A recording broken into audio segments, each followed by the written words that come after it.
So I did come in with English muffins, and I decided I was going to offer more English muffins than I have ever done before. The most I've ever done is right around 30 packs of 6, which that's 180 English muffins to individually roll.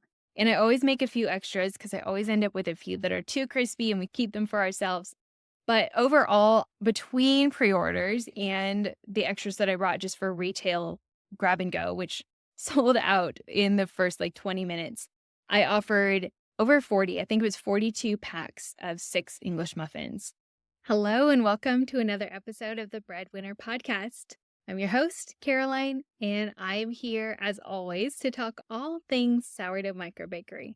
I am so excited for this episode. I know I say that just about every episode, but this one is a month in review, which are some of my highlights because they give me a chance to really sit intentionally and think about the month, think about what went well, what didn't, maybe what I learned, what I'll change for the future. And then some months like this are status quo-ish.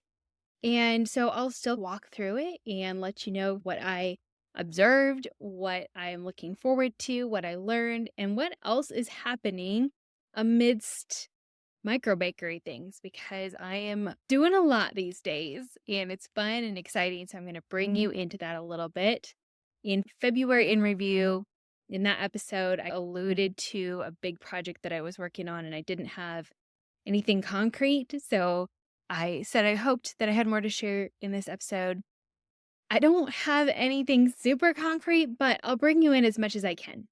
So let's start at the beginning. As usual, this was a month with 2 markets on the second and fourth Saturdays. And then porch pickups are on opposite weeks. I only had one this month because we were out of town for the second Thursday. And I could have baked and put everything out early in the morning because we left town around 9 in the morning and it just felt like it would be too stressful. Sat that one out and I only had 3 bake days this month. So let's talk about those and what happened, what went well, and kind of what I observed. So my very first porch pickup was rather slow, a little bit lower sales than typical. And this is something that a lot of other bakers that I've heard from have been observing as well in this season, just a little bit lower sales. I did notice a couple of things that I think probably somewhat contributed, though. My menu was a little bit of a scaled back menu for that first porch pickup. I offered all of my staples, my original bread, my sandwich bread. I don't think I even offered my seeded sandwich bread, though. I offered my focaccia, 2 inclusion loaf flavors, neither of which are historically high selling flavors. So I did a chocolate swirl and a cheddar chive. Those are both flavors that historically are iffy. Chocolate swirl is one that if someone's tried it, they love it. And if they haven't tried it, they're not quite sure and they usually don't buy it. So it makes sense that my inclusion loaf flavors were a little bit lower. And then the only other specialty item that I had on the menu was scones, and they were Earl Grey lavender, which is definitely a unique flavor that doesn't appeal to everyone. And again, it makes sense that that was not a huge selling flavor. If I had done like a cranberry orange or a chocolate chip or another flavor that historically sells really well, for me, one of my very top flavors is my fig and candied walnut scone, probably would have seen a lot more sales of that particular product. I also didn't really do much marketing. I don't think I shared on social media, which a lot of times I don't when my orders open because a lot of times they just sell too fast. And I didn't share in any of the local Facebook groups that week either. So kind of a low week, which honestly, this month, I'm going to talk a little bit more about it, but I don't have an assistant this month. And having a little bit of a lighter week was needed. It was helpful and it allowed me to be able to get everything done in time, not stress out, and not feel like I was just scrambling and running on adrenaline and struggling to get everything out on the porch on time. Moving on to markets. So I had 2 markets. My markets are always on the second and fourth Saturday. And if you've been around for a while, you know that I sell at only one farmer's market, and it's the same one every single week. I've been selling there for about a year and a half. And so I have a really consistent customer base there because they know that's where I show up. I'm always there. I'm always in the same exact spot. And they know to expect me. There's a fair amount of people who keep coming back. And then I always have new people coming through too. So I love both of that. I love the new customers and I love the repeat customers. And I love that even though I'm terrible with names and faces, there are a fair amount that I've seen frequently enough that I know their name and I know their face and I've gotten to build a relationship with them. And I love that. So we'll recap those markets specifically. The first was pretty average. I brought my staples and I brought two inclusion flavors. I brought a few pizza crusts. I brought some muffins, which I brought as individuals, and I wasn't quite sure how those would do.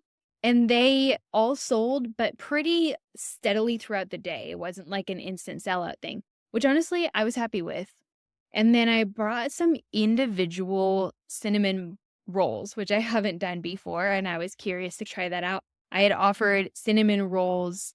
I sell them as a pack of four really large rolls in my pre-orders, and so I decided to just bake a few extras and offer them as individuals for people to just pick up as a grab and go item from my market table. And those sold really well. I was curious to see how those would do. More on cinnamon rolls in a minute. That's one of my takeaways from the month. One of the big themes of this week was that I had multiple people come through my booth asking for English muffins. My English muffins tend to be really popular, and I didn't have any, and they were bummed. And so I promised people that I would bring them to the next market, and I did. So to kind of wrap up first market, it went well. I sold out. I think I was fully sold out somewhere around 1 o'clock, and the market goes from 9 to 2. I was happy with it. People left happy. I reached new customers, and again, I got to connect with the returning ones. I had a fair amount of pre-orders for that market, and I did no marketing. I did not post on any of the local groups. A lot of times I will post in one specific local group, and I'll say something like, on Saturdays, we shop local, and the Bluebird Bread Co. will be out at the market on Saturday alongside this lineup of vendors, so come see us. And I didn't do that for this market. I didn't even post on my own social media, on my bakery page. I maybe posted once. I posted one story early on in the week and no feed posts. So that's one area that I will be looking to improve in coming months is just my social media presence because I tend to post not more than a couple times a week on my bakery page. Part of that is just I have a lot going on between the podcast social media page and just everything that I'm juggling. My bakery is stable enough with my recurring menu, with my recurring orders and my text list that I don't have a major pressing need for outreach from the social media channels. And so I do that more just to show up, to just show that, yes, I am still here. Here's a little sneak peek of what I'm doing. And so once or twice a week is showing up enough that people can see that, yes, she's still in business. She's still baking. She's still in the area and successful. But my orders every week reliably come from my text list. And then some weeks, if it feels like they're just coming in slowly, that's when I'll post on my social media. I may drop a story and say something like the orders are open and here's the link to order, or a post about what's on the menu, something like that, if it feels like I just need to get in front of people a little bit more. So that's market number one, a little bit of a tangent, but now market number two. So I did come in with English muffins. And I decided I was going to offer more English muffins than I have ever done before. The most I've ever done is right around 30 packs of 6, which that's 180 English muffins to individually roll. And I always make a few extras because I always end up with a few that are too crispy and we keep them for ourselves. But overall, between pre-orders and the extras that I brought just for retail grab and go, which sold out in the first 20 minutes, I offered over 40, I think it was 42 packs of 6 English muffins.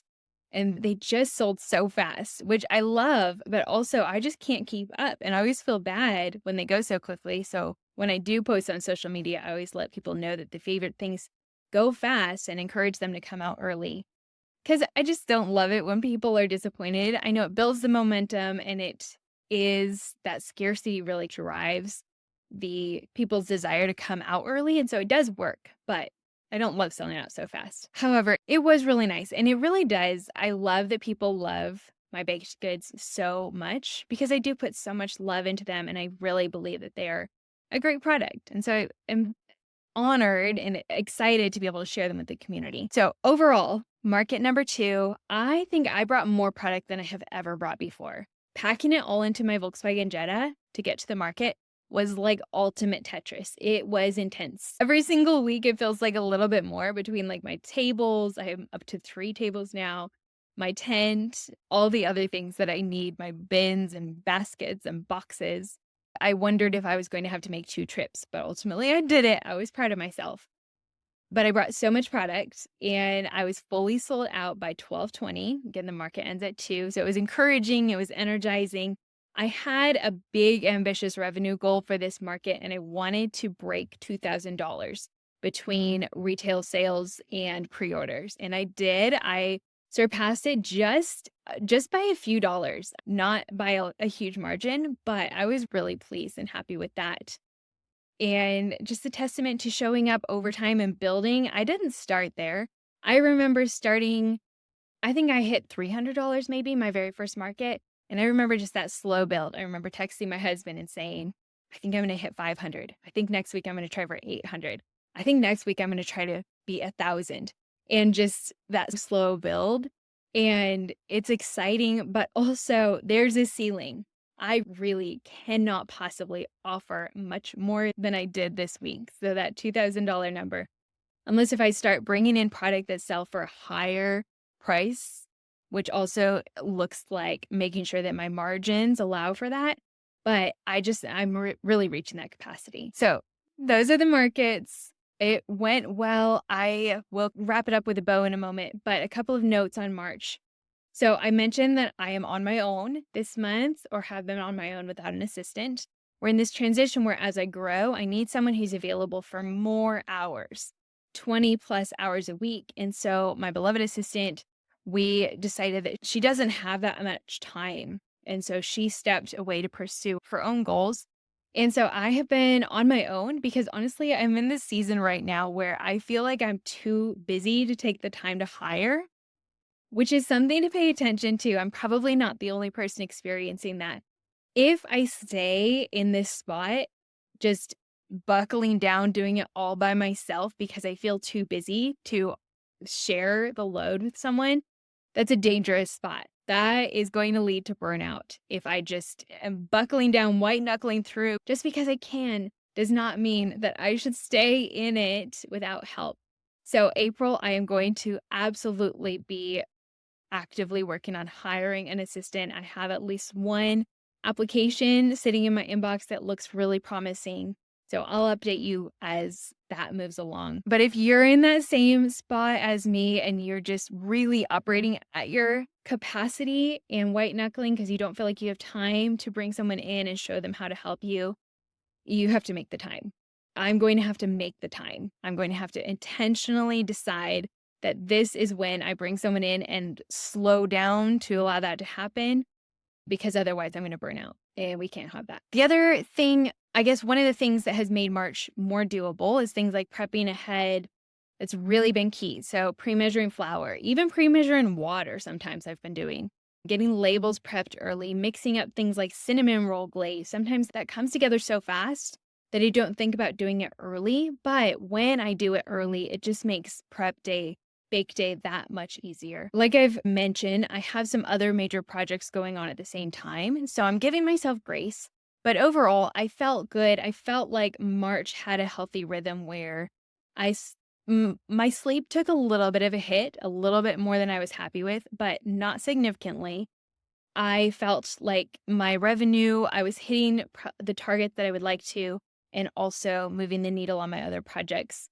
So my total sales in March, my gross sales, so this is before ingredient cost, before overhead, before I pay myself, just sales, was $4,327. And that's between the 3 bake days. If I had that second porch pickup for a total of 4 bake days, it would have put my revenue over that $5,000 mark for the month of March, which I'm happy with. If I wanted to keep pushing it, I could have offered more specialty products for my porch pickups, but like I said, I just don't have that capacity right now. So that's kind of March in summary. I mentioned the cinnamon rolls, so we'll come back there. I found out that first week when I brought the individual cinnamon rolls, I accidentally stepped on the toes of the other baker in the market. I wasn't aware that she brings trays of cinnamon rolls, and that's what she sees as her specialty product and the one thing that sort of really differentiates herself from me. I've been the baker that's been at this market longer, and so unbeknownst to me, I think she feels, I don't know how to say this without coming across wrong, but I think she feels a little bit threatened, which of course is never gonna be my intention, but that's the way that she feels as a baker. And so she bakes cinnamon rolls, and that is the thing that she feels is really her special niche. And so I didn't know that by bringing individual cinnamon rolls, she felt like I was kind of stepping in her territory a little bit. And so I had to sit with that. I wasn't quite sure, like, how do I move forward with that without just totally running her over or disrespecting her completely? But also, the product that I offer is different. My recipe is totally different. My glaze is totally different. I am not going to start offering trays of cinnamon rolls. That's just not something that I plan to do. So, to sum up what I feel like my takeaway is, I'm going to continue to stay in my lane. I am going to stay kind, stay consistent, speak well of her. That is a big one that's important to me. When people ask for something that I don't have or I have sold out of, I always send them over to her. I'm pretty sure the other baker has that item on her table. So you go check her out. I have been offering cinnamon rolls in packs of 4 on the pre-order menu. I feel like that's okay to keep doing, and I cleared that with the market manager, but I'm not going to start offering the full packs on my table. I'm going to let that kind of be her thing. Our products are totally different. She offers even some gluten-friendly options, which is not something that I will ever do. So she still has her own lane a little bit. And ultimately, I can't take on her emotions. I cannot worry about the fact that she feels like she has to compete with me. Really see us as community and serving our audiences separately and together. A lot of times I see people with a bag from her table coming over and grabbing something from me. So it's proof that we can be in synergy. We can both offer something and serve the same person with our similar but different products. So anyway, going back, sum it all up, I may still occasionally offer a handful of individual products, just one roll in a container, which is something that she doesn't do. So I get to be different from her in that way. But I won't market them, which is how she found out in the first place. It was that one Instagram post or that one Instagram story that I shared for the first market. She saw it and she felt upset about it, and she communicated that to the market manager who passed it on to me. And so this is after sitting with it and thinking on it, this is how I'll move forward with, like I said, integrity and kindness, just consistently staying in my lane, doing what I do well, and not totally going and offering something that's exactly like what she does, especially with the knowledge that she felt really proud of that product that kind of differentiated her from me. Ultimately, as business owners, we cannot get in our heads about that sort of thing too much. We can operate with integrity and with consistency, and we can stay in our lane and look for ways where we can differentiate ourselves. But the grocery store is not saying, oh, the grocery store down the road has a new variety of coffee. We need to do the same thing. Or I don't know, that's a weird example, but we can't look left and right too much. We really just need to focus on what we're doing. All right. I hope that was maybe some helpful thoughts that felt a little bit scattered and rambly, but I hope you can glean some insights from there. To move into sharing about the other projects that are going on behind the scenes. Number one, the one that I alluded to last year or last month, I still don't really have anything officially concrete to share. However, I think I'm ready to share what it is. I am working on opening a small brick and mortar bakery in our community. This is something that my timeline I thought was 2 to 3 years out, unexpectedly moved forward, and I feel ready. I feel like it is the next step for my business. Right now, there is a space in our community, like 3 minutes from our house. It's perfect. It checks pretty much all the boxes, great parking a space with character. The landlord's fantastic. I am just working on securing the funding and trying to get everything, all the ducks in order to get the lease signed and move forward. So there are a lot of pieces that need to fall into place. And so that's why I've hesitated to share a lot because, again, nothing's official. I'm still folding it really loosely. I will be sad if it all falls apart. It felt the other day like it was slipping a little bit, and I had to sit with that for a minute. I told my husband I either need to go cry, take a nap, eat some ice cream, maybe all of it. I felt my feels. I spoke with some other really trusted business friends and got some wise advice, and just I'm still moving forward. There are still so many plan Bs and plan Cs, and whether or not it's this space that becomes the future home of Bluebird Bread Co., or maybe it's something else that happens a little bit further down the line, I am learning and growing a really big way in this season. I'm learning things like MEPs, your mechanical, electrical, and plumbing that goes on your renovation plan. I have been diving in, which I've already told you about, diving into optimizing my profit margins, really getting clear on my numbers, researching, learning, writing out my full business plan. It has been a lot. It's been really exhausting, but also really energizing and exciting too. So, like I said, I'll keep you in the loop. I will let you know what happens. As far as the future of the podcast, I'm not going anywhere. I have a heart for microbakers, sourdough entrepreneurs building a purposeful business in your community, whether it's home based or for those of you who maybe are moving into a small scale commercial business. I'm here to serve you. I will be sharing my experience as I move toward commercial. And then if and when I do operate in that context, I'll be sharing that, but I will keep it relevant for the home baker too. So do not worry. I'm still here for you. So that is the big picture, what's going on over here. Still fully operating out of my home. I really love the idea of not operating out of my home anymore. So it's going to be nice whenever that happens to get some of the bakery paraphernalia out of our front room and move in maybe the piano and a homework table for the kids and things like that. But in the right timing. So, like I said, I'll keep you all updated. The other really big project that I have been working on, I will share even more about in the next episode of the podcast. But ever since November, I've been working on this project that I am so excited about.